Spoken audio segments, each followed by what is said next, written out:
uma rua de terra, tipo daquelas bem poeirentas e esburacadas mesmo, bem na fronteira do Brasil com a Bolívia. Aham. O clássico cenário de fronteira. Exato. O ano é 2021. Aí, uma caminhonete Toyota Hilux SW4, novinha em folha, tá passando em baixa velocidade. De repente, 4 jovens em motos cercam o veículo. Armas apontadas. Sim, armas na cara. O motorista é rendido, sai com as mãos pro alto e um dos rapazes simplesmente assume a direção.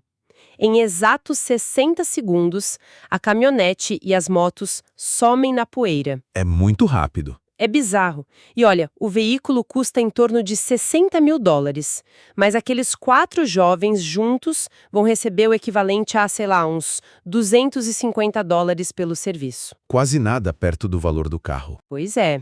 E o receptador, que é um contato na fronteira que as fontes chamam de Horácio, ele não vai vender esse carro por dinheiro.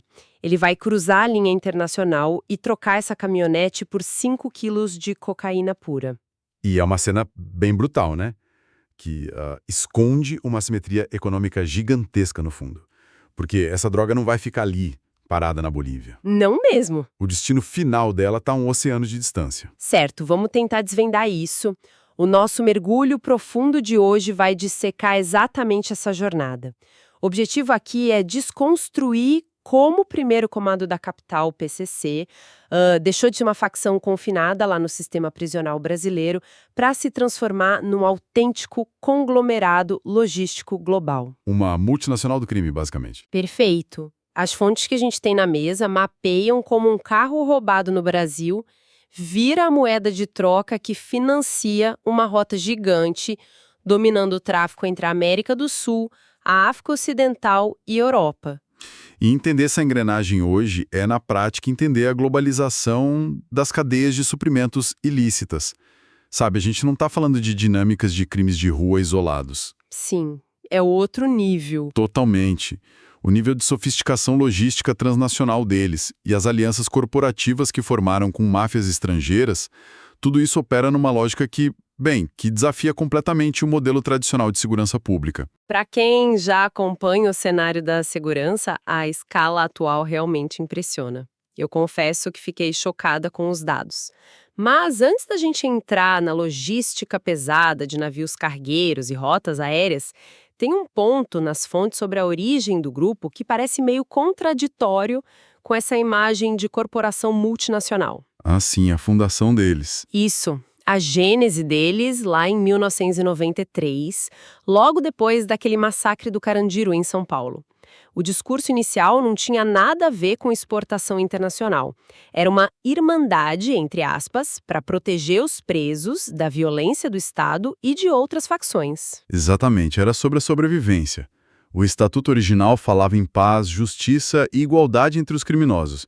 Eles até proibiram estupros e extorsões internas e criaram tribunais próprios. Então, como que um grupo focado em direitos carcerários e sobrevivência interna vira uma holding internacional do narcotráfico? A resposta está justamente no modelo de governança que eles criaram para sobreviver lá nas prisões. Sabe, o PCC não se estruturou como um exército paramilitar tradicional. Em vez de ter uma pirâmide hierárquica super verticalizada e rígida... Como o Comando Vermelho no Rio, por exemplo. Exato. Onde um chefão dita tudo e pune com morte qualquer desvio. O PCC adotou o sistema de sintonias, que é bem mais horizontal. Eu li esse termo repetidas vezes nos relatórios, as tais das sintonias. Mas assim, na prática do dia a dia, como isso funciona? É tipo um conselho de administração? É quase como o departamento de uma grande corporação. Por exemplo... Existe a sintonia das trancas, que cuida do bem-estar e da logística dentro dos presídios. Tem a sintonia do progresso, que gerencia o tráfico de drogas financeiramente. E a sintonia dos gravatas, que é responsável pela rede de advogados. Nossa, eles têm um departamento jurídico. Literalmente. O que eles fizeram foi criar uma burocracia funcional. O que é fascinante aqui é pensar no PCC menos como um cartel tradicional e muito mais como um aplicativo de tecnologia moderno. Tipo um Uber do crime. Isso. Ou um sistema de franquias. Eles fornecem a marca, garantem o cumprimento das regras através dos tribunais deles e dão proteção. Mas os franqueados, no caso, os criminosos associados, eles têm autonomia. Total autonomia. Eles podem empreender e fazer seus próprios negócios na rua, desde que sigam a disciplina do partido, como eles chamam, e, claro, paguem suas contribuições. Entendi. Então a organização não fica microgerenciando a venda na esquina. Ela dá a plataforma. Mas como essa governança pacífica entre criminosos se traduziu em expansão territorial? Porque em São Paulo a gente não vê aquelas guerras civis eternas para o território, igual tem em outros lugares. E o motivo é estritamente financeiro. A ausência de guerras territoriais violentas reduziu drasticamente os custos operacionais deles. Ah, faz sentido. Comprar fuzil e perder funcionário todo dia sai caro. Muito caro. Essa paz que eles impuseram nas periferias fez com que as taxas de homicídio caíssem tipo uns 70% em São Paulo entre 2001 e 2010. E com caixa sobrando, eles puderam olhar para as fronteiras. E aí que entra 2016, certo? A tomada da fronteira com o Paraguai. Certíssimo. Em 2016, eles assassinaram o chefão Jorge Raffaat, que controlava a fronteira. E não foi por vingança ou sangue quente. Foi para eliminar intermediários no fornecimento de drogas e armas. Foi uma fusão e aquisição hostil. Exatamente. Uma jogada puramente corporativa. O que nos leva de volta àquela Hilux roubada do início da nossa conversa.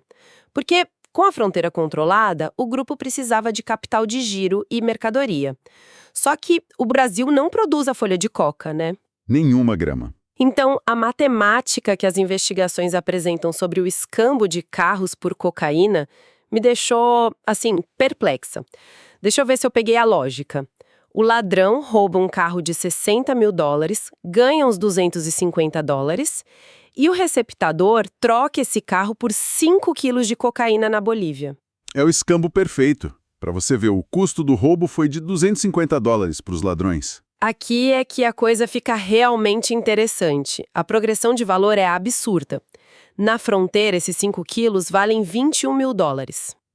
Já multiplicou bastante. Daí a droga entra no Brasil, chega a São Paulo e o valor já salta para $140 mil. Mas se esses mesmos 5 quilos chegam a Berlim, o valor passa de $930 mil. Quase 1 milhão. É assustador. E, se ligarmos isso ao panorama geral, a gente percebe que o que parece um crime de rua comum no Brasil, tipo um roubo de carro, é na verdade o financiamento inicial de uma engrenagem multinacional. E a violência urbana reflete isso, né?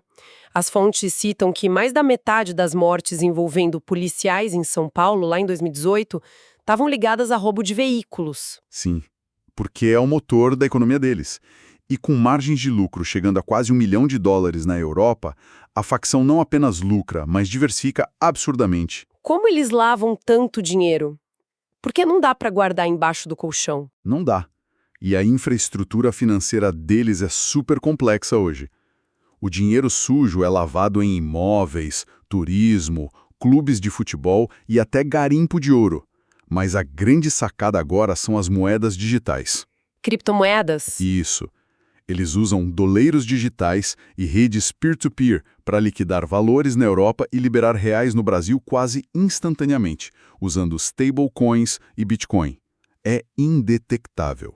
Nossa! Mas, bom, a droga chegou em São Paulo e o valor já multiplicou. O dinheiro está sendo lavado. Só que o verdadeiro prêmio financeiro está do outro lado do oceano, na Europa. E para chegar lá, o PCC precisava dominar um gargalo logístico supremo. O Porto de Santos. Exato. O Porto de Santos. As fontes mostram que a tomada de influência no porto, por volta de 2014, foi o grande ponto de virada do PCC. Foi quando eles deixaram de focar no mercado interno e partiram para as exportações de alto lucro. E faz todo sentido estratégico. Santos é o maior porto do Hemisfério Sul. A gente está falando de mais de 4 milhões de contêineres movimentados anualmente. São uns 9 por dia, né? Por aí. Mas olha, eu fiquei super curiosa com uma coisa. Considerando toda a tecnologia aduaneira de hoje, os scanners gigantes, algoritmos, cães farejadores, como toneladas de droga passam sem serem detectadas? É só o volume avassalador de contêineres ou tem algo mais profundo? Tem muito mais coisa. A eficácia não vem só do volume ou da geografia, mas do ecossistema de proteção que eles criaram. O PCC se infiltrou no trabalho portuário. Eles institucionalizaram o pagamento de propinas, corrompendo agentes do Estado e prestadores de serviços logísticos. A corrupção é a verdadeira graxa dessa máquina. Entendi. E como eles colocam a droga lá dentro? Uma das táticas mais comuns é a técnica de içamento ou o rip-on, rip-off. A droga costuma ser escondida em cargas lícitas de exportação, tipo açúcar. Pera, cargas de açúcar regulares? Isso. Uma empresa exporta açúcar de forma totalmente ilegal. O contêiner é lacrado e escaneado. Aí, de madrugada no pátio do porto, funcionários corrompidos abrem o contêiner, colocam malas de cocaína lá dentro e fecham com um lacre clonado. A empresa exportadora nem sabe que virou mula. E os relatórios mencionam até pequenos traficantes pegando carona nisso, né? Tinha uma história de um personagem, o Carlos, que tentou enfiar uns 5 quilos dele dentro de uma carga de 330 quilos do próprio PCC. Pois é, rola até esse parasitismo no sistema. E não para nos pátios. Eles têm mergulhadores profissionais que acoplam drogas em cascos de navios abaixo da linha d'água. Ou então fazem içamento em mar aberto usando barcos menores que se aproximam do cargueiro já em movimento. É uma logística de guerra, praticamente. E as apreensões atestam isso. Saltaram de 435 quilos em 2014 para um recorde de 27 toneladas em 2019. 27 toneladas apreendidas. E isso é só o que a polícia conseguiu pegar. A maior parte passa. Bom, os navios e aviões partem de Santos e de aeroportos como Guarulhos. Mas, pelo que eu entendi das fontes, antes de alcançar o mercado europeu, eles precisam de um ponto de trânsito confiável para quebrar a rota e despistar a alfândega europeia. Exatamente. E é aqui que entra a África Ocidental e as alianças transatlânticas do PCC. Desde 2016, a maioria das remessas para o continente africano parte do Brasil. E que países viraram esses centros nevrálgicos? Olha, países como Senegal, Nigéria, Gana, Benin e Cabo Verde se tornaram os grandes armazéns. Teve até aquela apreensão gigante de 5 toneladas de cocaína no navio Alcatraz 1, em Cabo Verde, que tinha ligações diretas com o PCC. Então, o que isso tudo significa? Eles montaram bases africanas? Não exatamente bases com soldados próprios. O PCC não invade o território estrangeiro querendo dominar as ruas de Dakar ou de Lagos. Ele firma alianças corporativas, B2B, sabe? De negócio para negócio. Incrível! Igualzinho a empresas legítimas de importação e exportação. Totalmente. Eles garantem o atacado no Brasil e entregam no hub africano. Aí as máfias locais cuidam do varejo. Para você ter uma ideia, em São Paulo operam redes mafiosas nigerianas, como a Black Axe e a Supreme IE. Operando de dentro de São Paulo? Sim. Despachando mulas humanas em voos comerciais ou escondendo drogas em bagagens lá em Guarulhos. Eles trabalham em conjunto. E na Europa, quem recebe isso tudo? A grande parceira deles na Europa é a 'Ndrangheta, a temida máfia da Calábria, na Itália. A 'Ndrangheta compra a droga enviada pelo PCC e os intermediários que ficam baseados em países como a Costa do Marfim, lá em Abidjan, para gerenciar o recebimento da mercadoria antes de introduzir na Europa. E a gente vê que a presença do PCC é fisicamente sentida na África. Teve a prisão do megatraficante Fuminho, que era um operador de topo do grupo. E ele não foi preso em São Paulo, ele foi preso em Moçambique, lá em 2020. Pois é, ele estava lá justamente gerenciando essas alianças pessoalmente. Isso levanta uma questão importante, sabe? Uma reflexão sobre as políticas de segurança hoje. Qual? Mostra a falha terrível de basear a segurança pública puramente no confronto violento nas favelas do Brasil. Ficar subindo o morro dando tiro. Combater uma rede que despacha toneladas em navios, que se alia a mafiosos italianos na Costa do Marfim e que lava dinheiro com criptomoedas, isso requer inteligência financeira transnacional, quebra de sigilo offshore. Não é apenas mandar a polícia para a rua na periferia. Faz todo sentido. Para recapitular a incrível jornada que a gente analisou hoje através dessas fontes, é muito louco pensar que um grupo que nasceu lá nas prisões paulistas inicialmente para evitar massacres de detentos, agora dita o ritmo de uma cadeia logística global. E dita com uma precisão assustadora. Para esconder toneladas de droga em meio a cargas de açúcar e fazem da costa da África Ocidental seu principal armazém de distribuição para a Europa, trabalhando de mãos dadas com a toda poderosa 'ndrangheta italiana. É o ápice da globalização criminal. E, para fechar, eu queria jogar um último pensamento provocativo para quem está nos ouvindo. Algo que os relatórios insinuam e que a gente ainda não explorou tão a fundo. Pode mandar. Há sinais recentes de que o PCC está estabelecendo células próprias lá em Portugal. Epa, isso muda o jogo. Exatamente. Se isso se confirmar de fato, significa que a organização não vai mais precisar de parceiros na Europa para fazer a distribuição. A gente estaria prestes a ver o surgimento de um corredor de drogas 100% lusófono. Um monopólio completo da rota. Exato. Onde uma única organização brasileira controla absolutamente tudo, desde o roubo do carro no Brasil, passando pela travessia do Atlântico via África, até o desembarque final na Europa, tudo internamente. Sem precisar dividir os lucros milionários com os italianos ou os nigerianos. Pois é. O que acontece com o submundo global quando o fornecedor decide eliminar de vez todos os intermediários? Fica a reflexão para nossa audiência ir pensando. Até a próxima análise.